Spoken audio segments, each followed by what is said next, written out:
Well, welcome along, or welcome back, everybody, to Circuit Ricardo Tormo, here just outside of Valencia for day 2 of Super Speed Week. And our final race of the day is going to come up very, very shortly. This wonderful facility, named in honour of Ricardo Tormo, who was a 2-time 50cc motorcycle world champion, whose promising career was cut short by a pretty horrific testing accident back in the middle part of the 80s. He was a native of Valencia. Tormo had battled leukemia during his enforced early retirement and eventually succumbed to the disease a year before the circuit opened. So it's actually quite fitting that Circuit Ricardo Tormo, as it's officially titled, has been the scene of many successes for Spanish drivers and riders over the course of the history that it's set, built in 1999. Amazingly, if you look at all of the various categories of MotoGP that have been here, then the first 45 Grand Prix at all tiers, 18 of them were won by Spanish riders. So it's been a hugely successful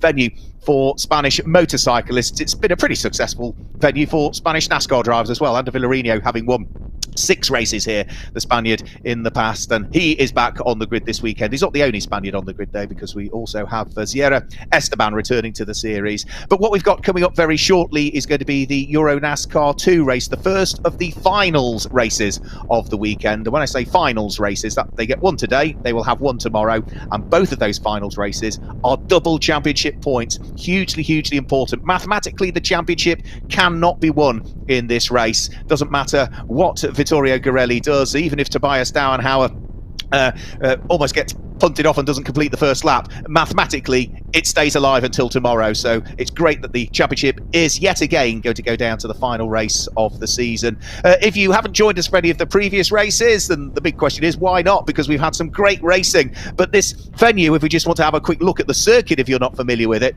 it's the Grand Prix layout in which we are competing on here, which means that it is just over 4 kilometres long. It's 4.05 kilometres or 2.488 miles, and 14 corners to it. It's quite a confined circuit, so it doesn't take up a lot of space, the circuit, but amazingly, despite its compact area, the pit complex has 48 garages. It can seat 120,000 spectators, and some of the key overtaking points, turn 2, turn 8, turn 11, turn 14, are where we are likely to see some of the action. And it may well be that we're side by side through some of the corners. Certainly we've seen it through 2, 3, 4 and 5 in the past. We've seen it through 8, 9, 10 and 11 side by side action, so there'll be plenty to look forward to over the course of this final race of the day, before we then do it all again tomorrow with a further race for EuroNASCAR 2 opening up the day, and our 2 final races from EuroNASCAR Pro. Lots of champions to crown.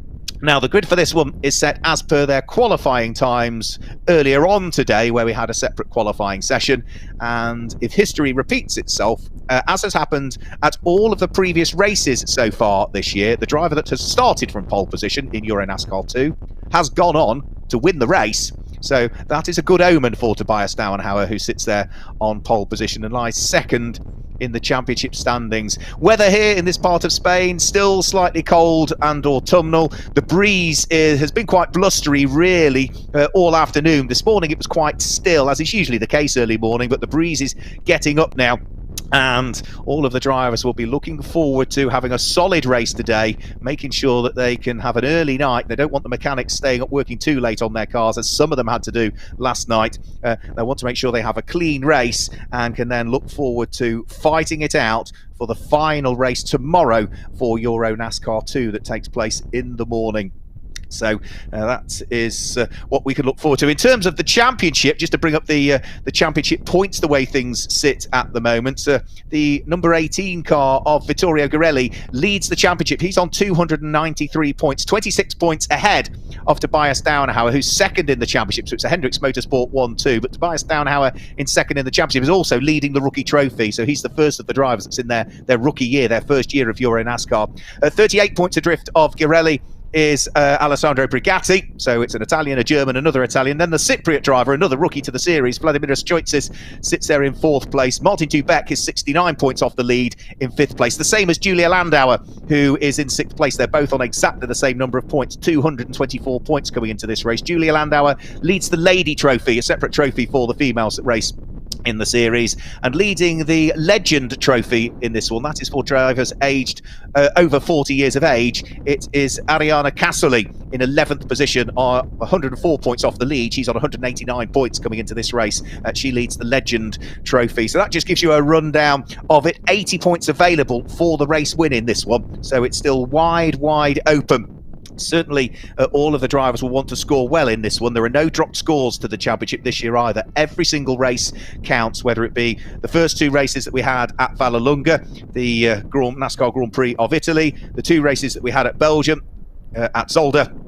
Then we went to new circuits, to Croatia, to Grobnik, there, a brand new circuit last time out, which was a late addition really to the calendar. We should have been that weekend at Most in Czechia, or the Czech Republic, depending on what you wish to call it, but we weren't able to go there because of restrictions and travel restrictions and COVID pandemic restrictions at the time. So Croatia and Most stepped up to the plate and was a very welcome addition to it. And then, of course, we're here for rounds 7 and 8 that we've already had over the course of the previous 2 days, the final two races of the Standard Championship, before we now move in to the finals element of it and those all-important double points races. So cars heading out onto circuit. Busy man at the wheel of that number 46 car, Yevgen Sokolovsky, the Ukrainian driver who is racing not just in EuroNASCAR 2, he's racing in EuroNASCAR Pro as well this weekend. So he's going to be turning one heck of a lot of laps over the course of the 8 races and 4 qualifying sessions that he will have competed in. So he'll be feeling rather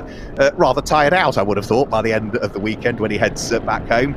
So cars threading their way around the circuit. We will guide you through the grid a little bit later on. We are certainly hoping to be able to catch up with a few drivers on the grid, because Andre Weigold, our roving reporter from the NASCAR Whelen Euro Series, is ready to catch up with some of the drivers and maybe eke out some of the stories really that we've not been able to eke out over the course of the weekend so far. Garelli has won 2 races already this weekend, so the car that will start on the outside of the front row of the grid, the championship leader Vittorio Garelli, already with 2 race wins. That car there, Tobias Danhauer, will start from pole in this race. Well, Tobias finished 4th in the first race of the weekend. He finished 3rd in the second race of the weekend. Can he go 1 or possibly 2 better in this one? So we'll have to wait and see over the course of what is going to be a 15-lap race, so 60.75 kilometres they will be racing over, subject to, of course, any green-white checkers that might be required towards the tail end of the race. We'll have to wait and see. We did have some safety car periods in yesterday's race. So the grid is forming up. Tobias Danhauer and Vittorio Garelli, the 2 Hendricks Motorsport teammates, sitting down the front row of the grid. And amazingly, it's all Fords. We've only got 5 Fords entered in the field this weekend, and all of those 5 Fords are in the first 6 places on the grid. The only interloper amongst that is the number 8 Chevrolet Camaro in the hands of Alessandro Brigatti, who will start 4th. Other than that, it's very much Fords at the sharp end of the grid. So there is the pole sitting car of Vittorio Garelli, hoping that he can also not just claim the win, but important points towards the team's championship as well, because when you add together the points that the car of Tobias Danhauer scores in the number 50 and what Loris Haseman scores in the NASCAR Pro division, it is that number 50 Hendricks Ford that tops the team's championship classifications, because there is a separate team's championship, which, say, is really the points that are scored by each individual car. So we will hand you down onto the grid. I think Andre Weigold has managed to catch up with the first of our drivers. I am here with the pole sitter Tobias Danhauer, who is back in the championship battle, maybe with this pole position. Do you think you have what it takes to win this race? Is the car better now? Yeah, I think so. The car feels great since the qualifying. We had a lot of struggles since Croatia, and now the car feels very good. The team worked hard. So I'm looking forward to the race, and hopefully I will stay on the top of the podium after the race. Any special strategies for this race? Full push. All right, good luck and have a nice race. Thank you. Good to hear from Tobias Danhauer, twice a race winner so far this year, both of those coming at Vallelunga in Italy. He stood in the podium on both of the races at Grobnik in Croatia. He was 2nd in the first race, 3rd in the second race. So he's had a consistent season, Tobias Danhauer. Only once this year has he failed to finish outside of the top 10 places. And that was when he finished in, what was that going to be, 24 points, so 13th position that would be, in the second of the 2 races at Zolder. So he has had an unbelievably consistent season. There's the number 8 car of Alessandro Bugatti. That will line up on the outside of the second row of the grid in the hands of the young teenage Italian. It's a former kart racer. Bugatti finished 11th in the EuroNASCAR 2 standings last year, racing for the new team for this year, Feed Vict Racing. And that is the team that is jointly owned by Patrick Lamery and Jacques Villeneuve. Patrick's racing this weekend. Jacques has had other commitments, both at Grobnik, where he was working with the Turkish Grand Prix that weekend, and this weekend sadly hasn't been able to make the trip either, which is such a shame. But hopefully we'll see Feed Vic and the team as a whole, including Jacques Villeneuve, back next year. So you can see the blustery conditions that we have there on the grid on the build-up to this final race of the day. Let's go back down onto the grid and Andre. We're here with Vladimiros Tsotis, and you're on the second round on the grid. So what are your goals for this race? Yeah, sure. My goal is to keep the momentum during the race and keep my place, and for sure to improve. This is my main goal. It's my goal during the year in the top 3 places. So I will give my best to do it. All right, then good luck for the race and have a good one. Thank you. Good to hear from Vladimiros Tsotis as well, rookie into the championship this year, driving the number 1 Ford for Alex Caffey Motorsport and Race Art Technology. Unbelievably consistent season from him. We haven't amazingly seen Vladimiros on the podium as yet so far this year. He's had the pace all year. His best finish is a 4th place. That came at Grobnik. He's had a 5th place already this weekend in the first of the 2 races, and sadly finished 15th in the second of the 2 races, but plenty of top 10s along the way, consistent scoring, and that's why he lies 2nd in the rookie trophy and 4th overall in the championship standings. So it's been a solid first season from him. And that's another rookie as well. That is Dylan Dairdala, who's going to line up 6th on the grid, the Cal Racing number 98 car that he shares with the NASCAR Pro driver Mark Goosens.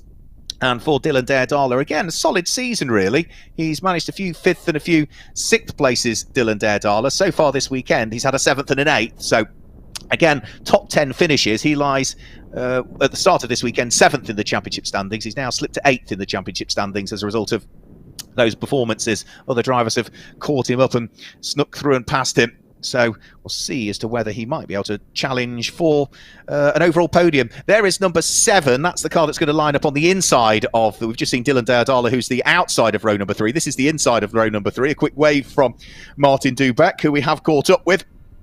He will be looking to try and see whether he can go for the race win. He has been a race winner. He won both of the races at Circuit Zolder in Belgium. He didn't compete at Vallelunga, so that's why he's maybe a little bit further down the championship standings than we might have thought. He's 5th overall, 69 points off the lead, but you could argue, as he didn't race at Vallelunga, 40 points available for each one of those races. That's potentially 80 points he could have otherwise have scored if he'd have won both of those. So considering he has missed 2 rounds, he's right at the sharp end of the championship. 2 wins. He's had a couple of seconds as well, one of those coming this weekend in the first of the races that we had. He was 4th in the second of the races that we had over the course of yesterday.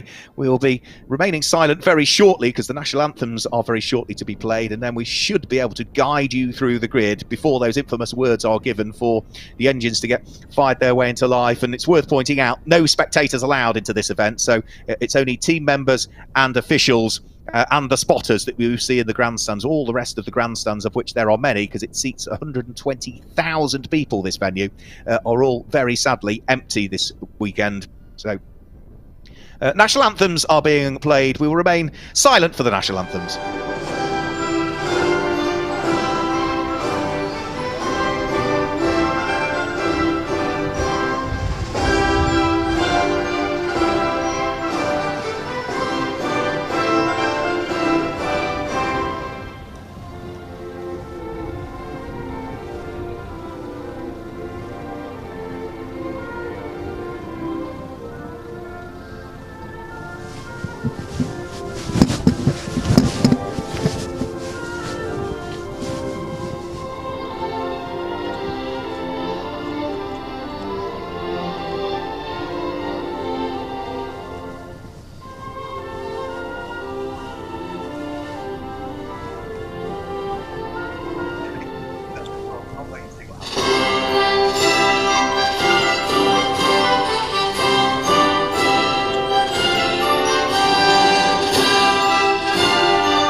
So there we go, the Spanish national anthem being played on the build-up to our first finals race, the double points race, the first of two over the course of today and tomorrow for the NASCAR Whelen Euro Series 2020 Championship EuroNASCAR 2 division. Race will be held over 15 laps, and let's just guide you through the grid. That car there, number 50, Tobias Dauenhauer, will start from pole position, and alongside will be number 18, his Hendrix Motorsports teammate Vittorio Garelli. So it's Hendrix Motorsport and Fords that lock out the front row of the grid. Row number 2 of the grid, it's another Ford. It's number 1. We've just spoken to him, Vladimiras Choices for Alex Caffey Racing with his Ford, and alongside is the first of the Chevys in the field, number 8, Alessandro Brigatti for Feedvic Racing. Row number 3 of the grid is number 7, Martin Dubeck for Hendrix Motorsport with his Ford, and it's another Ford alongside, but it's the Cal Racing machine, number 98 of Dylan Derdala. The 4th row of the grid is number 6, Simon Palat for Feedvic Racing with his EuroNASCAR FJ. Alongside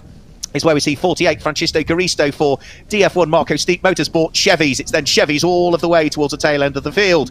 Row number 5 of the grid, number 12, Nicholas Risitano for Solaris Motorsport, alongside 11, Julia Landau for PK Car Sport.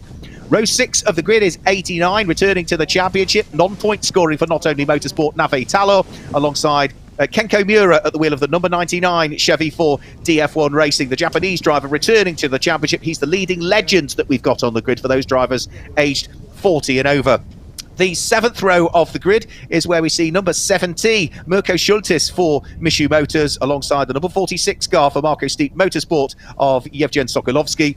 And row number 8 of the grid, it's another driver making his debut this weekend, the Finnish driver for Not Only Motorsport, which is Levi Lintakantu at the wheel of car number 10, alongside number 22, returning to the championship for the first time in 6 or 7 years, Ciara Esteban, the Spanish driver, at her home race for DF1 Racing. The next row of the grid is going to be row number 9. 31 is Giovanni Trioni for Cal Racing, alongside is the similarly liveried car, also from Cal Racing, number 54 of Ariano Casoli. And at the back row of the grid, having put the car into the barriers yesterday, it's not quite handling the way that it was, despite the fact that it's number 33, which is Eric Quintal at the tail end of the field. So the infamous words have already been issued, the indication for the drivers to fire the engines into life, and then they will head off around this circuit for the rolling lap.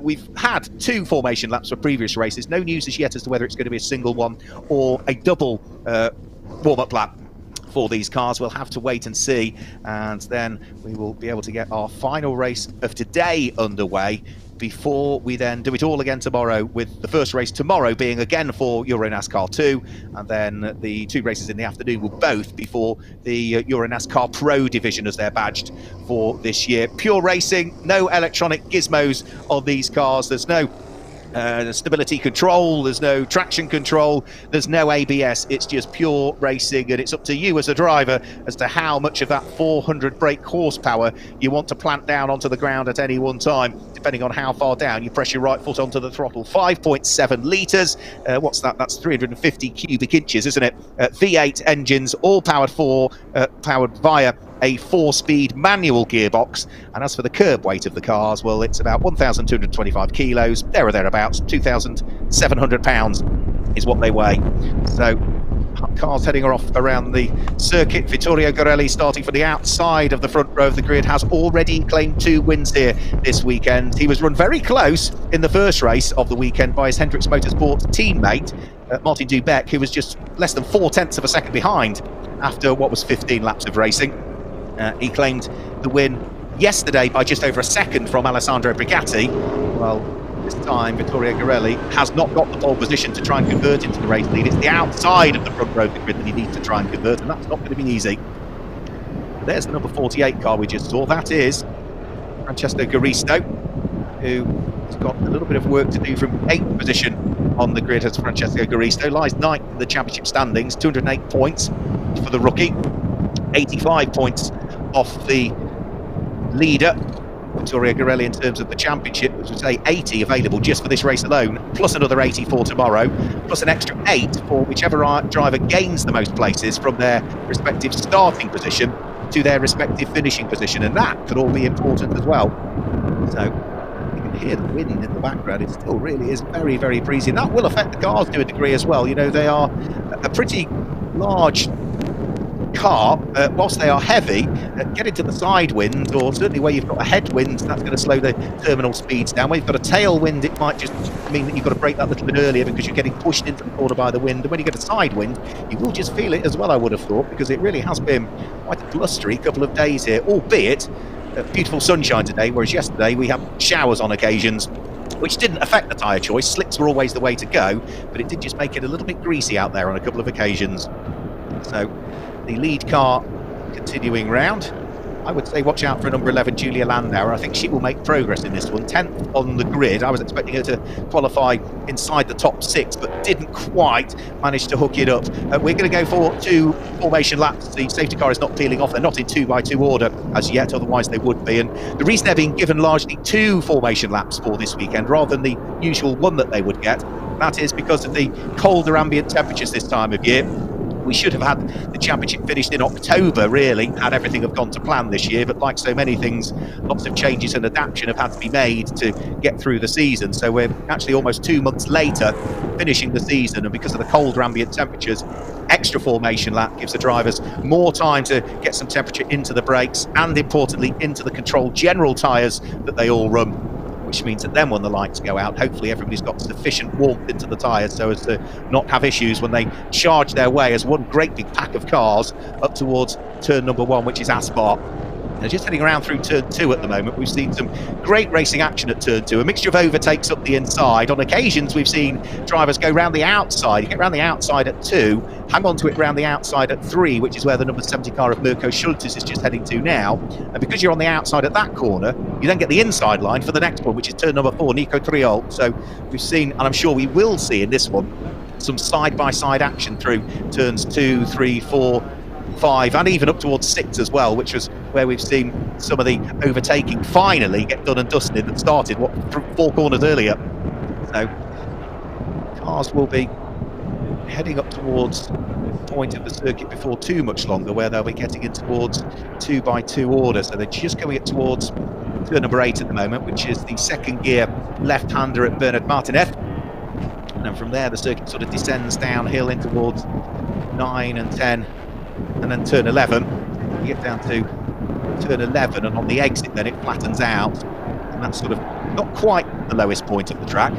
It's really the start-finish line that I think is the lowest point on this track. But if they head round through that section of the circuit out of turn number 11, that's then when they'll be called to get themselves into the 2x2 order, and that's just where they're heading round through now. So out of turn 11, and we should see the indication being given by the officials that the drivers need to get themselves into the 2 lines of 2 now, ready for the start of this final race of the day. They are 2x2 order. They have to stay in their line, whether they are in the right lane or the left lane. They have to maintain a small gap between themselves and the car ahead. They have to have a little gap between the car either to their left or their right. They have to maintain pace as well when the safety car pulls off until they get to the start zone, and then they can get things underway. But what they can't do is break out of their either right lane or left lane, whatever lane they are in, until they've got over the start-finish line. If you break out too early, then you will be given a penalty. Even if the car ahead of you gets a slow start, frustratingly, you've got to sit behind them until you get to the line. That's the way it works. So the lead car is about to work its way in towards the pit lane, the safety car, and then we're about to get things underway. Tobias Dauenhauer, and 2 times a race winner already this weekend, Vittorio Gorelli, lining up on the front row of the grid for what is scheduled to be a 15-lap race. Buckle up, everybody. We're about to go green for the final time here today at Circuit Ricardo Tormo. The green flag flies, and away he charged the EuroNASCAR 2 field up towards Aspar, the first corner. Tobias Dauenhauer has the inside line from Vittorio Gorelli as they feed their way in towards the first corner. Gorelli tries to brave it out around the outside. It's still going to be on the outside as they head up towards the next corner. Gorelli runs a little bit wide, so does the car behind, Alessandro Brigatti and Dylan Derdala as well. We are still side by side for the lead, but it is going to be Tobias Dauenhauer that finally gets his nose ahead of Vittorio Gorelli, who slots himself through into 2nd position. Alessandro Brigatti looks as though he's there in 3rd, and 4th at the moment. I think it might be Dylan Derdala that's there in 4th place. That being the case, he's had a very good start from what would have been 6th position on the grid. In fact, no, there he is. Yeah, Dylan Derdala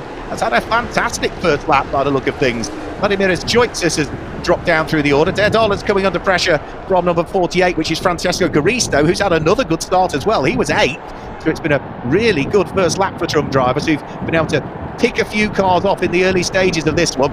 but there's still plenty of racing to come. Choices under pressure from Nicholas Risitano, the number 12 car that sits behind. Risitano, though, just washing out wide there a little bit to a degree. That's a car that's already had some suspension issues earlier on today that the Solaris Motorsports team have had to fix. But I do wonder if maybe it was cold front tyres there, and it just wasn't the front end grip and the rotation of the car that Risitano expected, because he really didn't grab the apex there. Highest Auenhauer looking to try and break away in the lead of the race from Vittorio Garelli. They're just heading up towards the braking area for Adrian Campos, which is the final corner here, in towards the left-hander. There's Vittorio Garelli, who's sitting there in second position. Dylan Derdala in third place. Francesco Caristo all over the curbs beyond the painted section of it and almost into the gravel there, as he is going to drop down into fourth position. Might even lose out and drop down to fifth if he's not careful. But the leading pair getting away, everybody wanting to be third at the moment.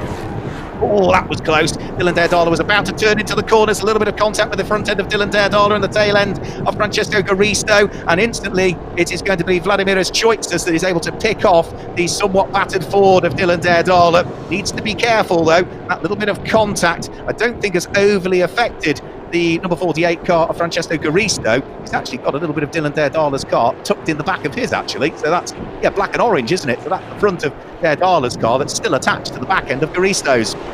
You can see gaping hole now in the front of the fiberglass bodywork of Dylan Derdala's car. It was just the lightest of touches. Derdala was trying to turn into turn number one, and as he'd already committed to turn in, he very quickly had to change his mind because he realised Caristo was alongside him. Oh, that is limping its way into the pit lane with a puncture. Not the only one, though. There's several cars that are in the pit lane by the look of things at this stage. And I'll have to try and work out which ones those are. Certainly one of them looked as though it was Martin Dubek that was in the pit lane. I have a feeling that it was Evgeny Sokolovsky that might have also dived for the pit lane. It wasn't that car, but it might have been Nabe Talor, possibly. Difficult to tell from the shot that we saw.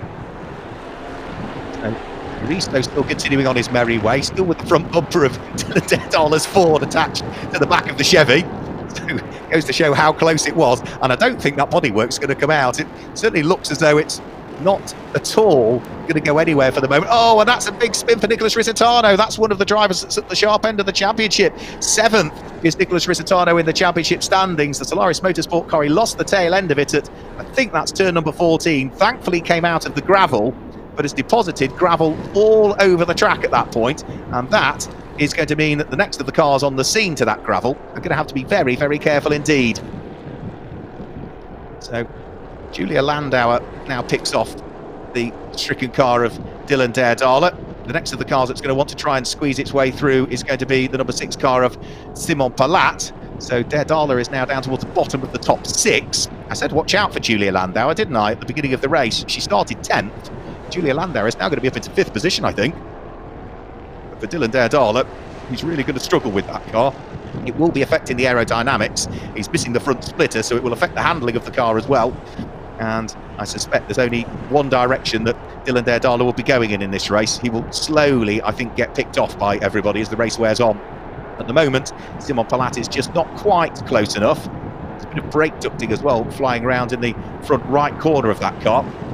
So it looks probably far worse the damage than it is, because it's largely cosmetic, the composite bodywork on these cars. It doesn't take much to dislodge it, but it's the brake ducting that's rubbing around the wheel area that might be a larger concern, mainly because that ducting has wire around the edge of it, and if that wire starts to fray and get tangled into something, then that may well cause him a problem. Now, what we're looking at here is the squabble for second position, and in fact, third position, as Vladimiras Choitzes dives up the inside of Vittorio Garelli. So through and over the start-finish line comes Tobias Dauenhauer. Francesco Caristo, I think, is now up into second position. Is he this time through? Yeah, Vladimiras Choitzes moves up into third, and Vittorio Garelli, who was second, has lost 2 places on that lap. Didn't quite see where Caristo got through, but we did see the overtake from Vladimiras Choitzes, which was a clean one. Now that now means that we've got rookies first, second and third at the moment, and the championship leader is down into 4th position, but probably more than anything just making sure that he concentrates on finishing well in the points. He's 26 points in the lead at the moment, and going to want to try and see if he can at least maintain a healthy gap heading into tomorrow's final race. So Francesco Garisto going beautifully well in this one. He is a rookie in the championship. We saw him on the podium at Solder, Francesco Garisto, where he finished in 3rd position. He's still got Dylan Daedala's Ford, hasn't he, lodged into the back of it. As for how he's got on so far this weekend, the 10th in one race and a 17th in the other. Well, he's 2nd in this one, and at the moment seems to have all of the pace that he possibly needs. Weekend didn't start best for the team, with the car having suffered an engine failure in the qualifying session, so himself and Andy Villarino, who drives that car in EuroNASCAR Pro, have been a little bit on the back foot all weekend, but it finally looks as though the hard work they've put in, and working with the engineers and the team, and the hard work they've also put in, is beginning to pay dividends. So out of Adrian Campos they come. You can see just how large an advantage now Tobias Dauenhauer has. He is 7 seconds up the road now and disappearing every lap further and further into the distance. So Garisto back through Aspar. He is now on what we've got 4 laps completed. So they're on to lap number 5. They should be now, despite the fact it's showing 3 on the screen. The counter's not updating. 4 laps into the book. Vladimir Choitsis, who we had a quick chat to before the race got underway, is menacing in the mirrors of Francesco Garisto, but he's just too far away at the moment to do a great deal about it. He's about 9/10 of a second back. He needs to almost halve that gap if he wants to have an opportunity to be close enough to try and steal the place away. Vladimir Choitsis has set a lap time which is about 0.2 of a second quicker in terms of best lap times compared to Francesco Garisto. And lap times are important in this race because it will set the grid for tomorrow's final race of the season. Fastest lap in this race would give you pole position for the race tomorrow, and at the moment the fastest lap is more than going the way of Tobias Dauenhauer. His best lap is a 1 minute 41.6. Nobody else is in the 1 minute 41s at all as yet, so Tobias Dauenhauer looking fairly dominant in it. Even Vittorio Garelli, who is curiously off the pace, his fastest lap time, considering he's the championship leader and started from the outside of the front row of the grid, his fastest lap time is nearly 3 seconds slower than Tobias Dauenhauer's. So not entirely convinced all is well with Vittorio Garelli's car. We did see it retire quite late on in the qualifying session out on circuit with a problem. Don't know what the problem was, but maybe, whatever it is, they've been able to effect temporary repairs, but maybe haven't got absolutely to the root cause of the problem. So 5 laps now completed, on to lap number 6. This is the fight for 2nd and 3rd that we're looking at. The number 48 car for DF1 Marco Steep Motorsport of the Italian driver Francesco Garisto, looking to try and hold off Vladimir Choitsis. Garisto's the youngest driver in the field as well. He's only 17 years of age, Francesco Garisto. Raced in single-seaters in Formula 4 in Italy and did a bit of Lotus Cup in Italy as well. Now, Vittorio Garelli has gone backwards again in this race. He is now behind Simon Palat. Well, that now means that Garelli must have dropped to possibly even 7th place on this lap. Depends on where Dylan Daedala is with the battered Ford as to whether he's ahead of or behind, because it was Vittorio Garelli, Simon Palat and Dylan Daedala in that order for 6th, 7th and 8th last time they came over the start-finish line. So is Garelli down in 6th, or is he just down in 7th? We'll have to wait until they come over the start-finish line next time through to work that out. But there is Dylan Daedala. He's coming under pressure from Alessandro Brigatti, so must mean that Vittorio Garelli has dropped to 6th. Yep, so it is just 5th to 6th is where he's dropped. So that sorts out that query for us, but it just sort of confirms the fact that all is not well with the number 18 Ford in the hands of the championship leader. Big squeal of tyres. Nothing obvious as to who that was. All right, there it is. It's Giovanni Trioni that's had the rotation. Rookie in his 1st season of racing. Did the club challenge with us last year, but is learning the ropes. And he's got a very good tutor, his father, trying to help him out. But a slight spin for Giovanni Trioni will drop him back down through the order, I'm afraid to say. So we've still got Francesco Garisto in 2nd place, running very wide through Aspar that time through, which means that Choitsis at the wheel of the Ford can begin to close up onto the brakes as they head round through Duham. Certainly looks as though he has gained a car length or so this time over the 17-year-old Italian. Now, such a consistent season from Vladimiras Choitsis. We've not seen him on the podium, as I said, so far this year. Well, at the moment, he is in a podium spot, but such is his pace, it certainly looks as though he wants to go one better if he can.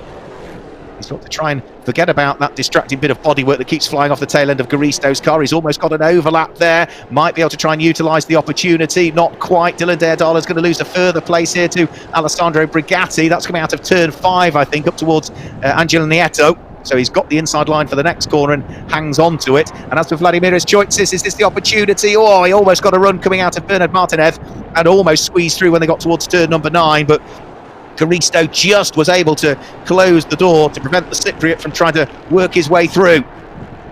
Dardala, though, he's now down at the wheel of the Cal Racing number 98 Ford, down into 8th position. I did say I thought there was only one way he was going to go in this race with that damage. Now, Choitsis looks the quicker of the two here, doesn't he, for 2nd and 3rd place, but Garisto is starting to drive a little bit defensively now, just to try and position the car where he needs it to be. Has to make sure he doesn't run too wide coming out of the corner, because that way Choitsis will try and get a run on him as they come over the start-finish line.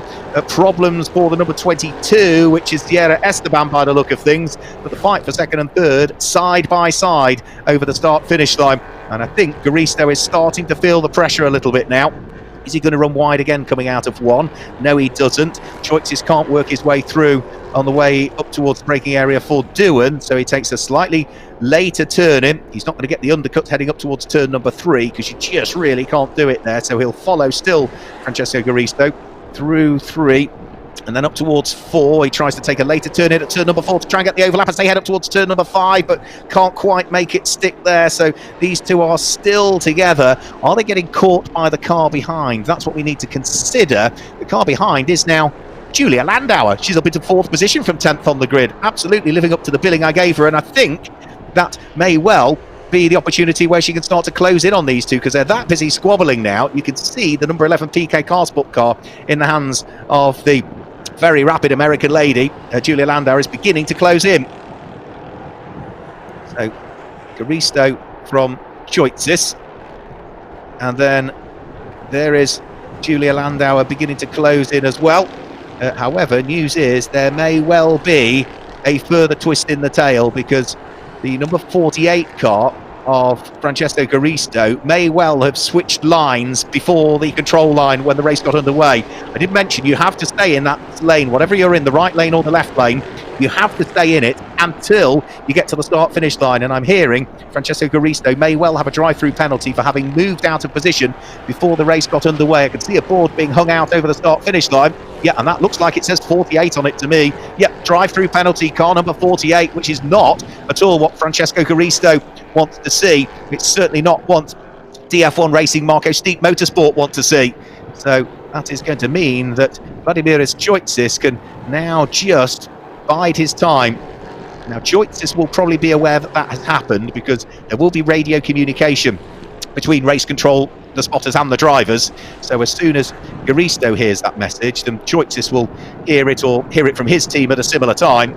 So he will be well aware that at the moment, whilst he's 3rd on the road, the car ahead of him is going to have to dive for the pit lane. And that is going to be well-received news for Vladimiras Choitsis, who, as we say, has just been so consistent this year. Had a little bit of an off at Grobnik when he dropped the car into the gravel trap, and that meant that he only scored 22 points in that race. What was that, 15th position? But that's been his only mistake this year. So out of Bernard Martinez up towards turn number 9 and turn number 10, they will work their way. We're past the halfway point of this race now as well, because they are on lap number 9 of the scheduled 15. Still with that front end of Dylan Daredala's Ford being dragged behind the Chevy, and still with Julia Landauer trying to close in onto this pair as well. And remember that as soon as we get this drive-through penalty done and dusted for Francesco Garisto, not only will Vladimiras Choitsis move up into the podium spots and be on for his best finish of the year, it will also move Julia Landauer up into the overall podium spots as well, and be her first podium of the year. So certainly looks as though two drivers are going to be very happy with their performance, and that will give them momentum heading in towards the final race of the season for these guys tomorrow morning. Now, Francesco Garisto has not as yet responded to Black Flag. or the drive-through penalty. Needs to. In theory, you only get 3 laps to do it. Now, it may well be that the team manager is arguing his case for him, but at some point, that car is going to have to come into the pit lane, and it is still, at the moment, I would say, slowing up Vladimir Choitzis, who I think could go quicker if he wasn't bottled up behind the 48 that lies ahead. So up towards turn number 5. All of this whilst Tobias Dauenhauer is now 11 seconds up the road in the lead. Well, considering that if you add together the gaps in the first and second races together, you get to less than 1.5 seconds if you add both of those races together. Well, 11 seconds is the gap in this one, and Julia Landauer is getting ever closer to the pair squabbling over second and third place. We are going to shortly have a trio fighting over second, third and fourth, but as we say, Garisto at some point has to come in and serve that drive-through penalty. Through turn number 9, up towards the right-hander at turn number 10. Onto the brakes, try not to snatch the brake as well as you head through turn number 11, because you're still turning whilst you're trying to brake. The unloaded wheel, it's very easy to snatch it at that point. From there, it's up to third gear through Championeros, which is where they're going now. Make sure you don't hit the sausage curb too much as well. Up towards turn number 13, and Choitzis is this time surely going to see Garisto dive for the pit lane. I don't think he can stay out many more laps until he needs to come into the pit lane. Is this going to be the lap? Yes, it is. Vladimir Choitzis is picking up second position as Francesco Garisto dives for the pit lane. Needs to make sure he doesn't break the pit lane speed limit. So from second on the road, bitter disappointment for Francesco Garisto, who was on for his best result of the season. So whilst it's disappointment for him, it's elation, I'm sure, for Vladimir Choitzis and Julia Landauer, because both of those now are on for their best result of the season. So Garisto trundling his way down the pit lane for the drive-through penalty. Seemed to have been out of position at the start, broke from those 2 lines, and that has cost him dear, I'm afraid. But for this man here, Tobias Dauenhauer, the race has absolutely gone to plan. Remember, every time in EuroNASCAR 2 this year a driver has started from pole position, they have gone on to win the race, and that certainly looks as though it may well be the case again here, because Tobias Dauenhauer leads by nearly 13 seconds now from Vladimir Choitzis in second place, Julia Landauer in third. Tobias Dauenhauer also the leading rookie we have in the field, as grinding to a halt, I'm afraid to say, is Levi Lintukantu for Not Only Motorsport. So Dauenhauer is the leading rookie. The leading lady for the Lady Trophy is Julia Landauer, and the leading legend that we've got out there is in 8th place at the moment, Mirko Schultes. What's the gap between Mirko Schultes and Kenko Mura for that squabble for the lead of the legend category? 1/10 of a second, that's all. So it's all to play for the Legend Trophy win as well. Is it going to be Schultes, or is it going to be the number 99 car of the Japanese driver Kenko Mura, who returns to the championship this weekend? In fact, they've swapped on this lap by the look of things, because number 99 Kenko Mura is now ahead of the 70. Yes, it is. So Kenko Mura has managed to squeeze his way through and has taken up the lead of the Legend Trophy over the course of this lap. Didn't see where it happened, but certainly now, yeah, there is Dylan Derdala. Behind him is Kenko Mura at the wheel of the white and pink 99, and behind Kenko Mura is the number 70 car in the hands of Mirko Schultes. So that is going to put Kenko Mura back into the Legend Trophy winning position. In fact, Mirko Schultes is going backwards now, so he has lost a further place there to Vittorio Garelli. I think he's going to be down to something like 11th or 12th at the end of this lap. Drive-through penalty, or black and white warning flag rather, for number 11, which is Julia Landauer. Now she's third on the road. Needs to be careful here, does Julia Landauer. Needs to be careful that she doesn't transgress the circuit limits too many more times, otherwise there will be a penalty heading in her general direction. As for Francesco Garisto, having completed his drive-through penalty, remember he was running in second position, he has now rejoined in 7th place and should make progress here up the inside of Kenko Mura. Takes 1 place away. That now moves him up into the top 6 once more. He's now got to deal with Dylan Derdala's car, which he should be able to pick off as well. So let's see how far up the road Francesco Garisto can get in what are few remaining laps now. They are on lap number 12, so just 3 more to go after they complete this one. Certainly all calmed down at the front now, with Tobias Dauenhauer leading by 12 seconds from Vladimir Choitzis, and he is now what, best part of 2 seconds up the road, and Francesco Garisto is off, I'm afraid, and into the barriers this time. More damage to the tail end of his car as he skittered his way through the gravel trap and has made contact with the barriers. Now, is he going to be able to continue in the race? Is the car? Yes, he is. Right, that answers that question. But it also means that he's going to drop ever more down through the order now, I'm afraid to say, Francesco Garisto.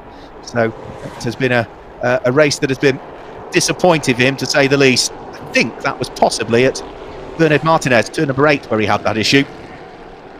So that is going to drop him all the way back down through the... Let's have a quick look. Yeah, the car just didn't seem to brake as he went in towards the braking area for turn number 8, Bernard Martinez. The car just dived through the gravel trap, sideways into the barriers. The marshals double checking that he's okay by holding the thumbs up, and providing you get a thumbs up back from the driver. In these current times, they leave the driver be. If they don't get the thumbs up for the driver, only then will they interact and be within the social distancing measures, just to assist if needs be.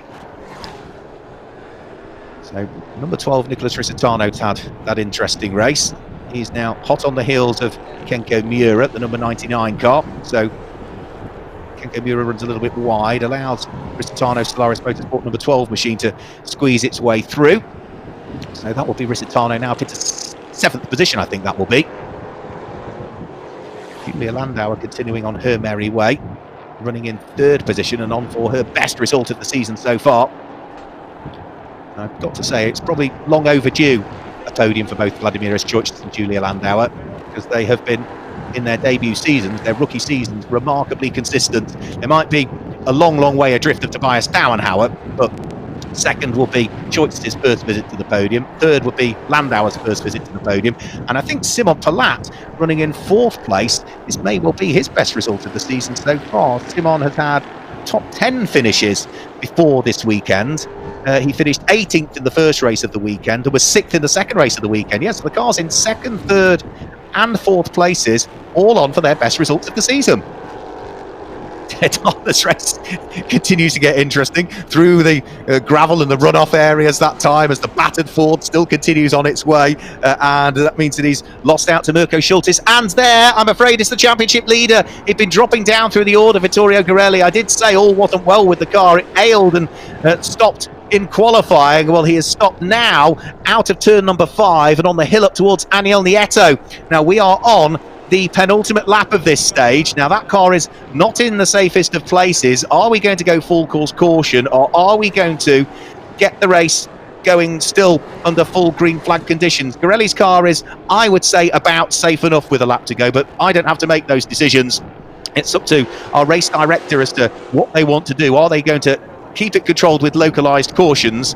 Are they going to throw a full course caution? We'll have to wait and see. For the moment, though, Tobias Dauenhauer is on his penultimate lap of the race, and that means that he is going to score 80 points in this one. That is going to move him onto what will be 347 points in the championship standings. Vittorio Garelli is going to drop down through the order. He's got a couple of non-championship drivers ahead of him, so they are non-scoring. At the moment, he would finish in 16th place. That would net him 14th in reality, because we discount the non-championship scoring drivers, and that would move him onto 339 points. So he would lose the lead of the championship by 8 points, if I've got the maths correct. And it might not be done there, because Garelli's stranded at the side of the circuit and might lose further places as other cars catch up. But for Tobias Dauenhauer, all he can do is focus on his own race. He has driven faultlessly from the start. He got the nice break early on and was able to gap the field. Vittorio Garelli has clearly got some sort of issue that affected that car towards the tail end of qualifying and has affected it towards the tail end of this race. There's a further spin for Giovanni Trione, who has, for the 2nd time in this race, had a rotation, but he's learning all of the time in his rookie year.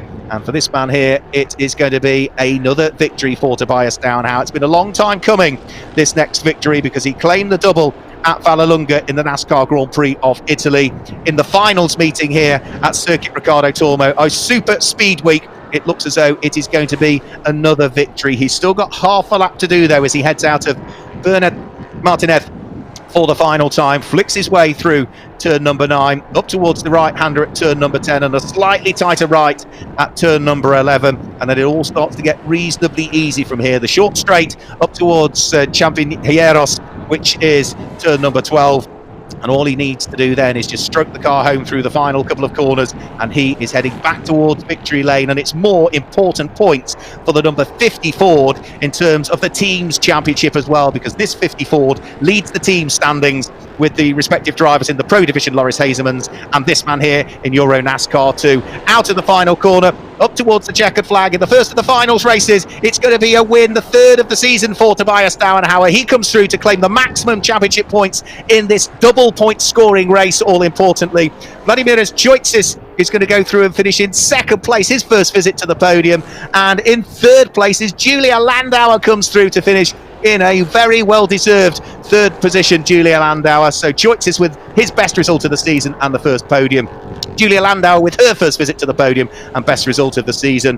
Tobias Dauenhauer is going to, I think, take over the lead of the championship, because where did Gorelli finish? Of course, he won't take the checkered flag. 16th position on track still. Two non-championship scoring drivers ahead of him, which means he would pick up the points for 14th, which is 46 points in this race. So Gorelli would be 339 points. Tobias Dauenhauer, 347. So it means that Tobias Dauenhauer, having been 26 points adrift of Vittorio Gorelli in the championship coming into this race, now with one more race to go, picks up the lead of the championship by 8 single points. What bitter disappointment for Vittorio Gorelli, the car failing him, but it has allowed two other drivers to feature up there on the podium for the first time, for Vladimiras Joitsis and Julia Landauer. And I've got to say congratulations to Simon Palat as well, who in fourth place has just scored his best result of the season so far. I guide you through all of the results in a second. We will also get some reaction from Tobias Dauenhauer there, because there are stories to be told. I suppose the reaction to the win, the reaction to him taking over the lead of the championship by 8 points, if I've got the maths correct, and the reaction to, well, whilst it's delight for him, how he feels about his main championship rival suffering ill fate in that one and retiring very late towards the end of the race. Clearly, whatever the problem was, it was dropping Vittorio Gorelli down through the order anyway, but maybe Tobias Dauenhauer, bearing in mind they both run for Hendricks Motorsport, might have an idea as to what the problems have that might have plagued that car during qualifying, and whether that is a reoccurrence of that very same problem in the race for the number 18 car. Not sure whether the two sides of the garage will speak to each other at that level in between the qualifying session and this race, but we can ask the questions and we'll see what response we'll get. So there goes Julia Landauer in towards the pit lane. She'll be delighted with third position overall in this race. She also, of course, wins the Lady Trophy as well. Tobias Dauenhauer wins the race overall and is the leading rookie home, and Kenko Miura, who finished 7th, was the leading driver home in the legend category for those aged 40 and over. So in towards victory lane goes Tobias Dauenhauer. We will wait the thumbs up and then get him out of the car and be able to have a quick chat to Tobias Dauenhauer, who was pretty focused before the race when he spoke to Andre, knowing what he needed to do, which was to try and push hard to see whether he could take that car to victory lane. And well, absolutely, he's delivered on what he wanted to do. It is his third victory of the season. It's his third victory of his EuroNASCAR career. And as we say, with just one more race to come in the championship, how open is it tomorrow? 8 points he will lead the championship standings by, heading into the final race with 80 points available for the race win. So we still have no idea as to how it might pan out tomorrow and who is going to follow in the footsteps of our 2019 NASCAR 2 champion, Lasse Sorensen. Could it be Vittorio Gorelli? Could it be Tobias Dauenhauer? Or is there a further twist in the tail, which all of a sudden might bring Alessandro Brigatti or Vladimiras Joitsis or even Julia Landauer into the mix? Who knows? We'll only find out come the end of our final race for these guys and girls that takes place tomorrow here at Circuit Ricardo Tormo. And of course, we've got the EuroNASCAR Pro to look forward to. 2 races for them tomorrow afternoon. And of course, we need to work out who's going to win the team's championship as well. But that's done no harm at all for the number 50 Ford. We'll head you down to victory lane because Tobias Dauenhauer is about to chat to Andre.